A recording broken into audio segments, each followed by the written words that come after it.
you need initial conditions for those cases. Okay. Okay. So these initial conditions are different than the gases. Okay. Gas solutions or gases which you need in iterations. Uh, but sometimes you can use initial conditions as those cases also. Okay. For unsteady problems, these initial conditions are very, very important in the sense that they need to be very accurate. Okay.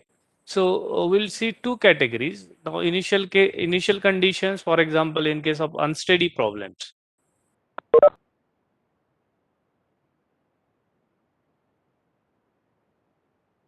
Unsteady problems.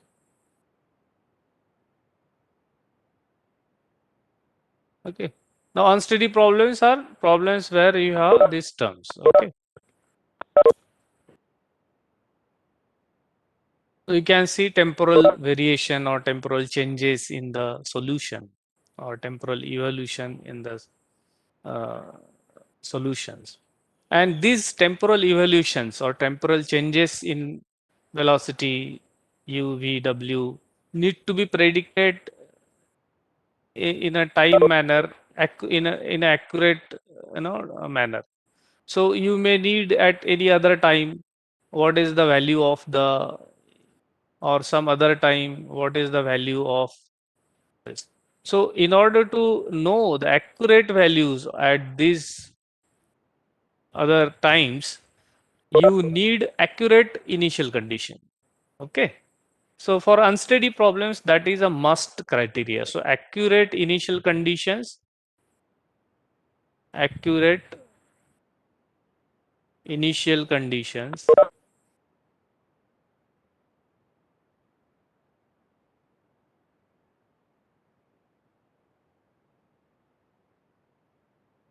are required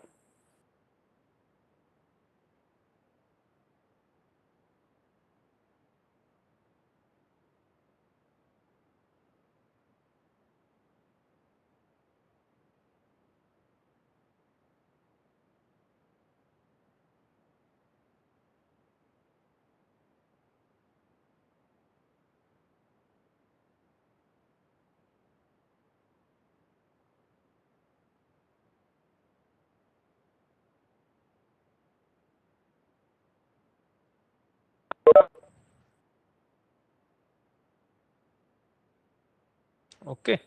These initial conditions can be some known values. Okay. So these initial conditions, these values will be known values. Values will be known values.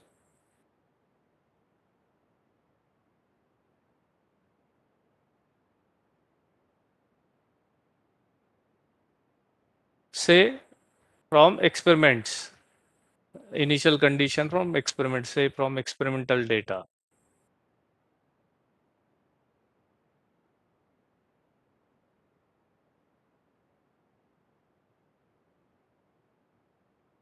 Okay. So this should be known pre.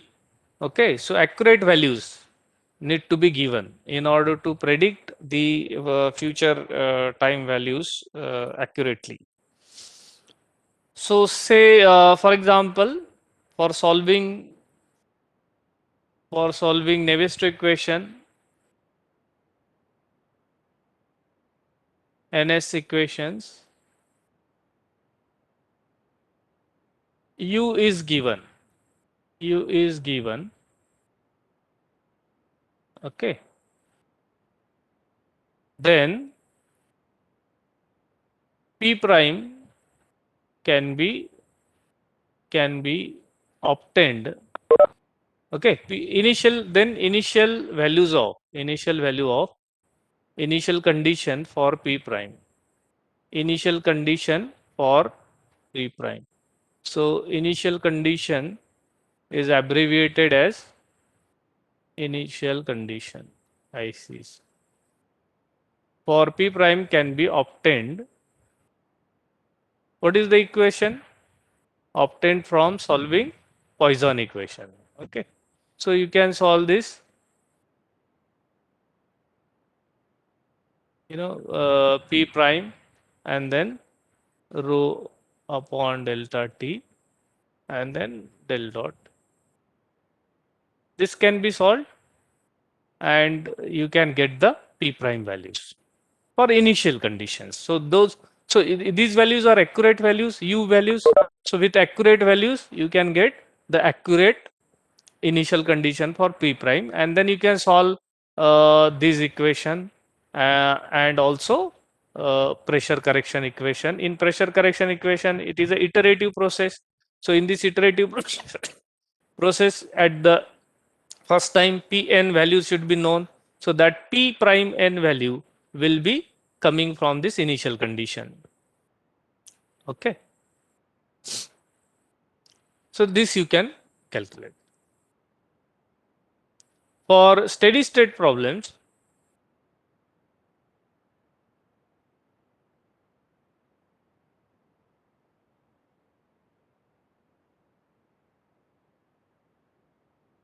okay, you do not need accurate initial condition. Okay, we do not need to specify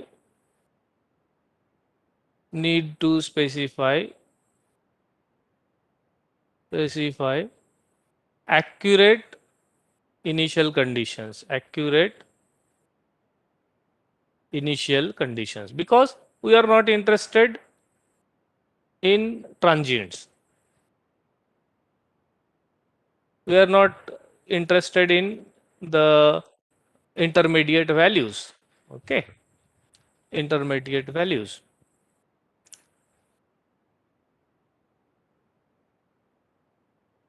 So need not to give initial conditions, and we solve NS equations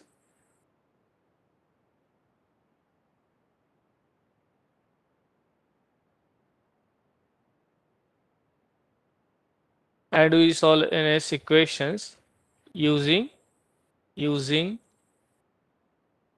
a false transient approach. False transient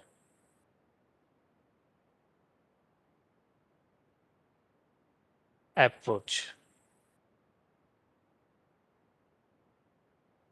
Okay. So we solve this problem with including this derivative del u del t, del v del t, del w del t. Okay. We consider these terms, but we solve in a false transient manner. It's not a transient. Here it is a transient problem. Unsteady problem is solved in a fully transient kind of manner. But here it is solved in a transient manner, but we are not bothered about initial conditions. So it's false transient. But we are moving in time. We are moving in time along with your space.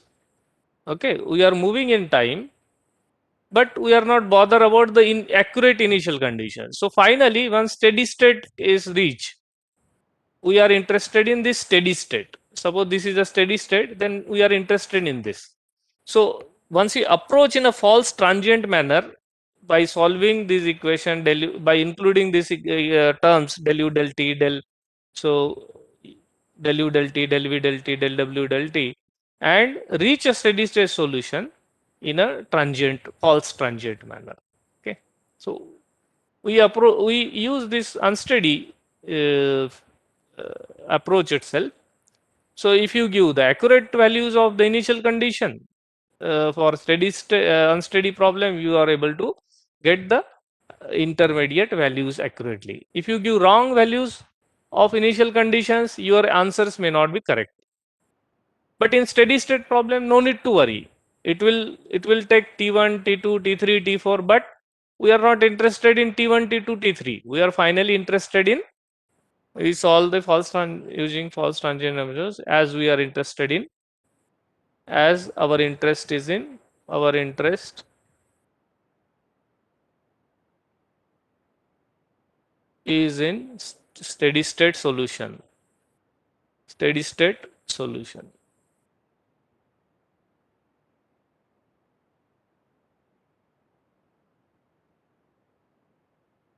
Okay, so these two important features you should remember regarding initial condition. Now next we will look at the boundary conditions.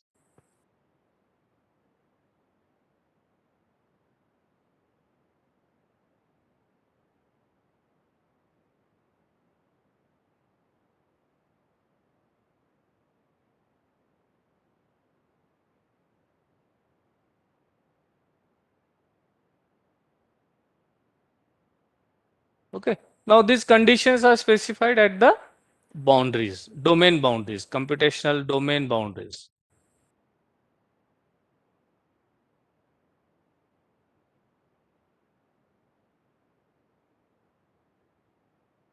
And we know the different types of boundaries. Okay, so what are the boundary conditions we know? One is a Dirichlet type of boundary condition.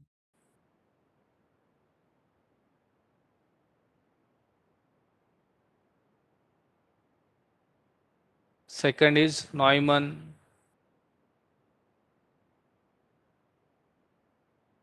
Third is Robin. Okay, so most of the boundary conditions will be combination of either of this type, any one of these, or combination of this, and that is nothing but the combination is Robin's boundary condition is a combination of Dirichlet and Neumann.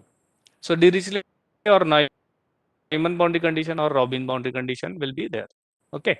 So let us see how where comes the Dirichlet condition, where comes Neumann condition, where comes Robin's condition in case of boundary condition for fluid flow problem. Fluid flow. Okay. Now consider one example like a flow through a pipe. Okay. Uh, there is a flow through this pipe. Okay. Now, if you look at the domain, computational domain, then you have this wall in the top, another wall in the bottom. Okay. Now, you see, the problem can be reduced.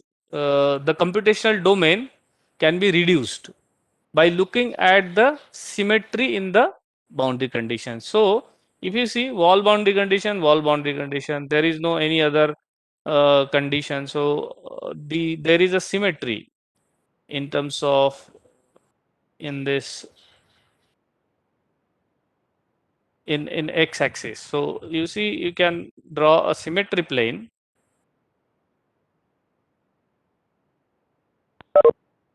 So, your computational domain now becomes this.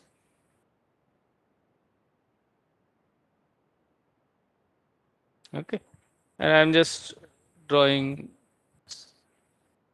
Okay, so this is your inlet, this is your outlet, this is your wall, and this is your symmetry boundary condition. Okay, now what does it mean by inlet condition? What does it mean by symmetry condition? What does it mean by outlet boundary? These are just names, but what does it mean? So these conditions are imposed on the variables. What are the variables? These are inlet, wall, geometry, outlet. These are imposed on variables. Variables, what are the variables? U is a variable.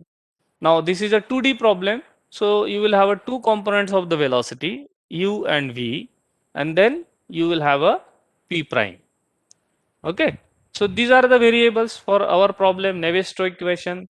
Okay. P is not there. Okay. We are not solving for P. We are solving for P prime, pressure Poisson. So P boundary condition is not there. You have a boundary condition for P prime. Okay. So what are those? In case of inlet, since this is x, flow is in x direction, the x component of the velocity need to be specified at the inlet. Okay, and v component. So if you see, there is here you have only u component. V component is 0. There is no flow in the y direction, so v is 0. Okay. If the inlet is inclined, so then here symmetry breaks. Okay. And then if inlet is inclined, then you have two components. Suppose your inlet velocity is like this, then you have y component like this and x component like this. Okay. So in that case, you will have to specify what is u and what is v accordingly. This may be your resultant velocity. Okay, with some theta. Okay, but now it is in the x direction. So you specified v, and for p prime, you have to specify always a Neumann boundary condition. So x is a I mean y is a plane on which it is a normal. So del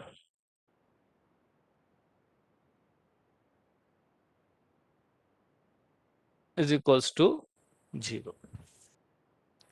Okay, so that is what we are uh,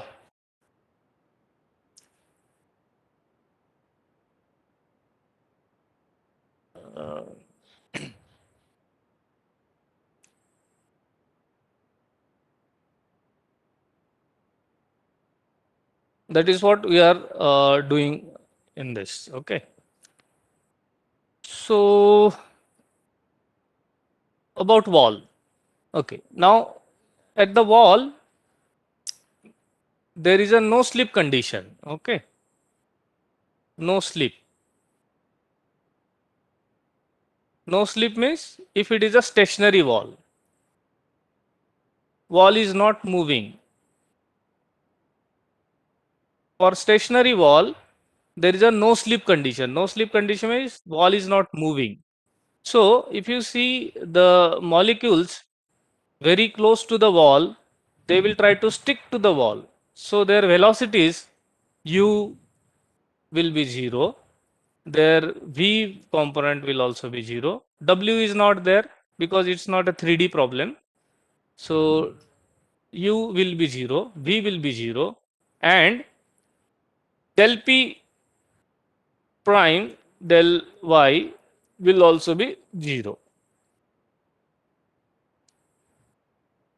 Okay. At outlet, all the flow variables del u, del x, del v, del x, okay, they must be 0. Neumann boundary condition. And pressure. So pressure is a very specific here. Okay, p prime. We'll discuss about this, why p prime should be 0 at outlet. P prime should be 0. And symmetry, symmetry boundary condition says that suppose here there is a u component of the velocity. It means that whatever value at this point,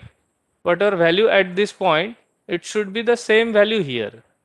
So if you see in terms of del y, okay, so what you say is that del u del y is equals to 0. Okay, that shows the symmetry, and there is no v component, so v component is 0. This is called as free slip type condition. And then del p prime del y is equals to 0. Okay, so these are the boundary conditions most oftenly used for inlet, for wall, for outlet, and symmetry. Now let us comes to this condition p prime is equals P prime, why these P prime values are, Neumann boundary conditions on this location, and P prime is equals to 0 at out. Okay. Here at outlet, del u del x and del v del x are 0, assuming that here there is a fully developed flow. So fully developed means nothing is changing. Now all u values are not changing here onwards. Okay. So you got a fully developed flow. Fully developed flow. No profile changes occurred. So here, whatever the value of velocity is here, the same value of the velocity will be here. So gradient in this dx delta x del u del x will be 0. Del v del x will be 0. Okay. But del p prime del x is not 0. P prime is equals to 0. We'll know how to do. Okay. So how do we get this condition del p prime del x is equals to 0? That comes from our equation for pressure. So we know that this del square p, you know,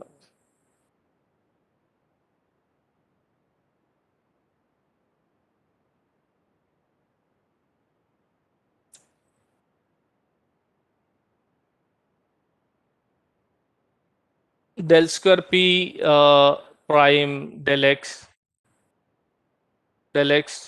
plus del square p prime del y, and then you had these velocity terms rho delta t, and then you had this del u del x plus del v del y, these two terms.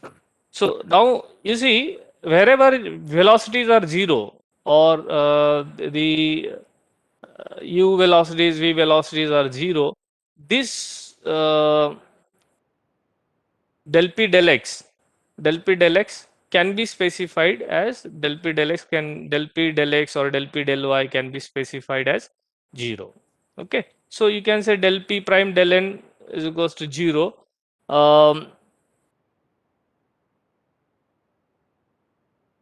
Whenever the u and v values are prescribed. Okay. So whenever u values and v values are prescribed, this equation is going to get satisfied. Okay. This equation is going to get satisfied, and you can say that del p prime by del p prime del n is equals to 0 at the inlet. Similarly, on the wall, u and v values are specified. In the symmetry also, v values are specified. Okay. So any value of velocity is specified. Then we can say that the del p prime del n at the boundary is 0. So what do you see is that if the normal velocity, now we can generalize this. So whenever we see that the normal component of the velocity is 0 at that boundary, there we can specify this condition. Okay. So wherever we have normal component v, normal is v. Here v is a normal. V is a normal. X is tangential. I mean u is tangential. So where normal velocity component is 0, then del p prime del y can be 0. That can be generalized. Okay. And this is an approximation, I mean, but valid approximation. Now about this p prime is equals to 0. Now when we are solving incompressible flows, for incompressible flows,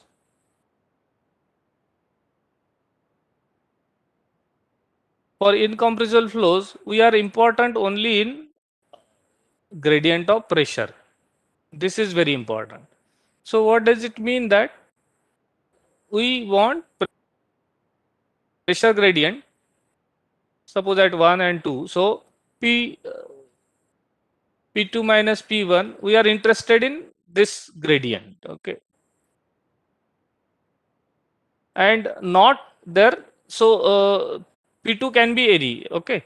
So it's like 200 minus 100, or it can be 400 minus 300. So only importance is difference. Okay. So important thing is difference. So magnitudes are not important. Okay. So actual values of pressures are not important, but their gradients are important. So it means that it also means that any pressure value plus constant. So this, suppose this is any pressure plus constant, is also valid pressure field. Okay. So any pressure field is valid. 200 and 100 with 200 value and 100 value at suppose to 1, like that, is also valid. Similarly, the 400 and 300 value I mean the field with 400 and 300 values is also valid. So P plus any constant is also valid pressure field.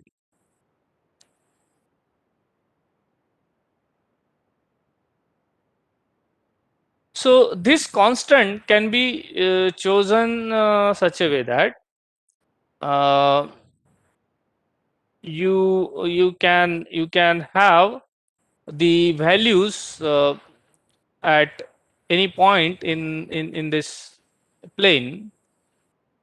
We can any point in this plane such a way that p is 0.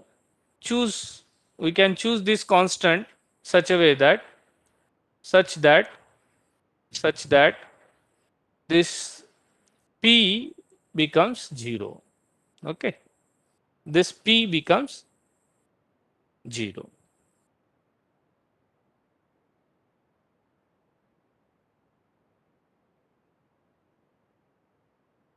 Okay, now when it come to this plane, now the pressure gradient is exit in x direction only, because flow is happening in x direction and it is fully developed. So in y direction there is no any flow, so there is no gradient in y. So there is no gradient means at any other point in this plane, the pressure value will be same as whatever was the value here. Okay, so if you specify p is equals to 0, at all other points pressure is equals to 0 will be there. Okay,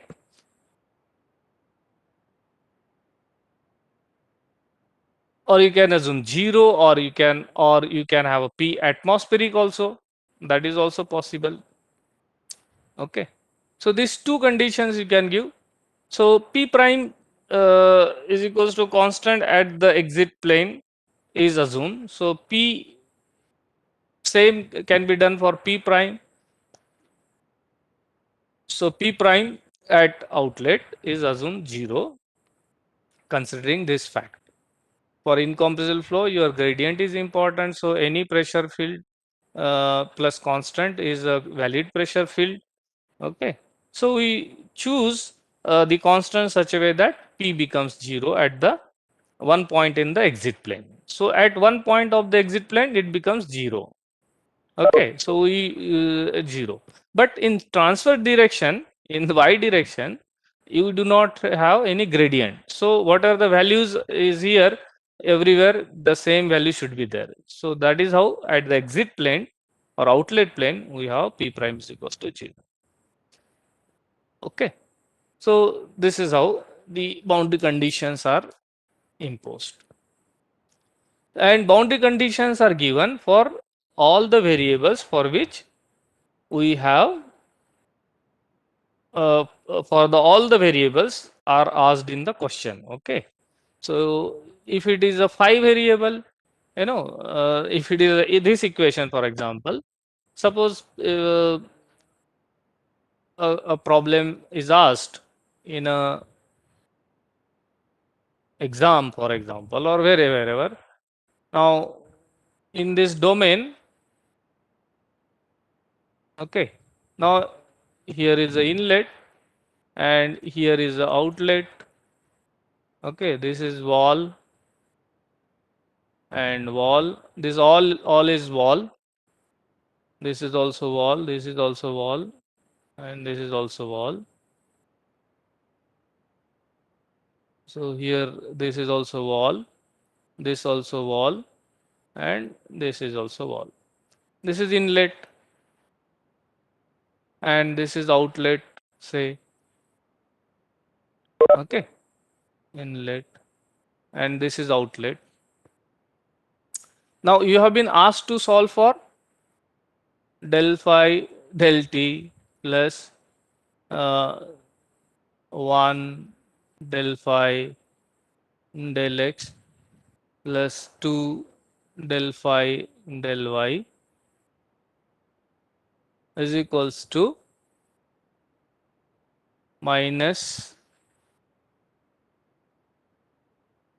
del p uh,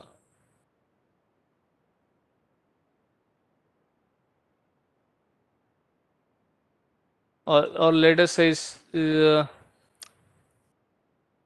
2 and there is no pressure, for example, and then we have viscosity or any variable, not viscosity, any variable, any property with respect to this phi. So let this be some gamma, and then you have del square phi and del x square, 2D problem, del square phi del y square. Okay, now you have to solve this equation. Solving this equation means that you have to write a boundary initial condition for initial condition for phi. What is the initial condition? What is a boundary condition for phi? Okay, so boundary condition for phi you have to write at inlet, wall, and outlet. Okay, so if this phi, if phi is equals to uh, temperature, for example, then what will you do? So phi at the inlet will have to be specified. What is the value of temperature at inlet? At outlet, as we said, it is a fully developed. So whatever the value at this point, it should be also at the exit plane. So gradient of del phi normal to the x direction should be 0.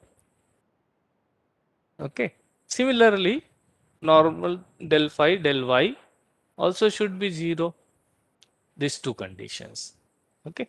And at the wall, now the wall, is it a heated wall? Is it an insulated wall? Okay. What type of condition is there? So based on that, you have to specify temperature. So phi is specified. Phi specified. Or if it is a heat flux condition, then Q prime or Q prime, Q double prime will be specified. Okay. Sir, Hmm.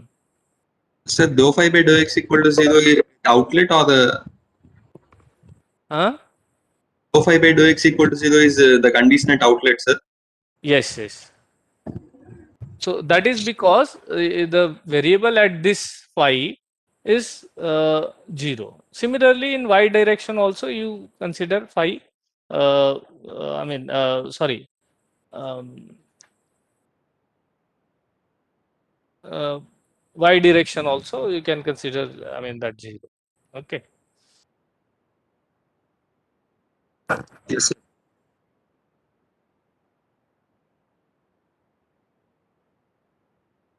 You may not need this because there is no gradient in that direction. But you will have to write for y condition also, so you'll have to just put it that way. So similarly on this wall, if you have a temperature specified or phi specified, then you have to specify phi, or heat flux if you have heat flux. So I'm just representing by Q double prime. So then you have to specify this value. Okay. And to specify this Q flux, you can use this condition. So K del T normal, so del Y. Okay. And here, so this positive and negative will be based on the normal. So suppose normal is, you consider normal in Y direction is positive, then here it is a negative normal. So negative area will become positive. So with K dt dy will come here, but here it will be negative K dt dy. Okay. So these conditions you can use for any other variables.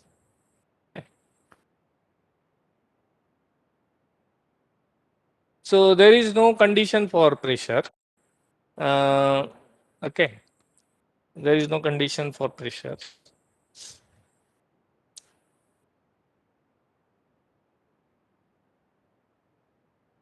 Suppose you have a problem.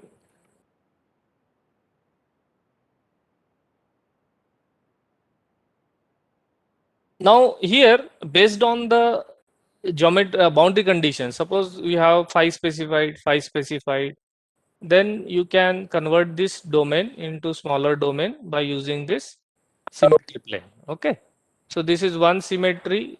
So whatever is happening here, the same thing will happen in this. So no need to solve this. Then your problem become a simplified problem where you have this symmetry boundary condition. Okay, symmetry boundary condition, and then you have wall boundary condition here. Okay, and here you have inlet as previously, and here outlet. Okay, so all the condition remain same. Symmetry condition will have this del phi del y equals to 0. Okay, that's it. And outlet you have del phi del x is equals to 0. And at wall, whatever the phi specified, and at inlet, whatever the phi specified. Okay. So with this, you can solve this problem. Okay. Now about symmetry, again, I'll talk something more. When we can take symmetry and when we cannot take. So suppose you have this cylinder, for example, okay, and the flow is flowing.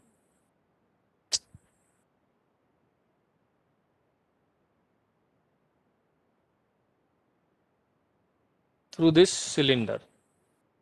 Okay. So there are two instances. What happens? So in one case, when RE is very low, Reynolds number is very low. So RE is low. Then you have a very nice streamlines. Okay. You get the streamlines very nicely.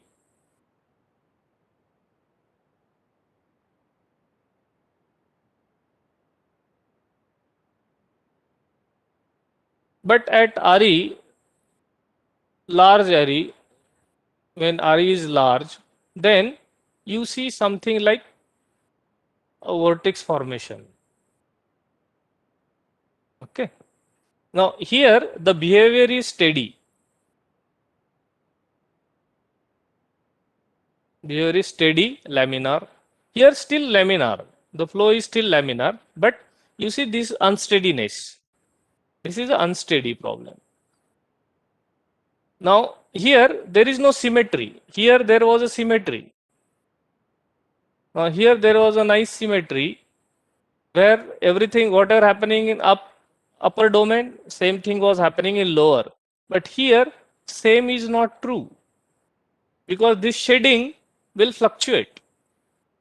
Okay, so this is an instant. At one instant it looks like this, but at another instant you will have AD here, something like that. It will be shading like this, and it will be shading like that. So here there is no symmetry. Here you can make this problem as symmetric, and you can solve this problem like this. Okay, here you will be having inlet. Here you will have outlet. and this will be a wall boundary condition on the cylinder. On the cylinder, this will be a wall, and this will be a symmetry plane, symmetry.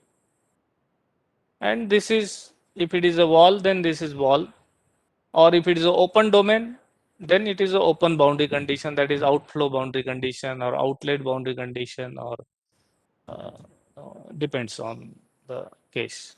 So if it is a wall, it is a wall. So this is a wall. Okay. So this is a symmetry plane, and symmetry boundary condition means your normal component is 0, and then your del u del y is equals to 0. And if you are solving for pressure, then del p prime del y is equals to 0. At inlet, you will have a specified u specified, and at inlet v normal component will be 0, and then p prime del prime in the normal direction x is equals to 0. At wall, u will be 0, v will be 0, and del p prime del y will be 0. At outlet, del u del x will be 0, del v del x is equals to 0. Okay. And then you will have a p prime will be equals to 0. Okay. You need not to specify y thing. Okay. Even if you do it, I mean, that's none of use, because you have to specify normal component. So as I said, in this case, you just neglect this. You neglect this one. You have to specify only normal component. Okay.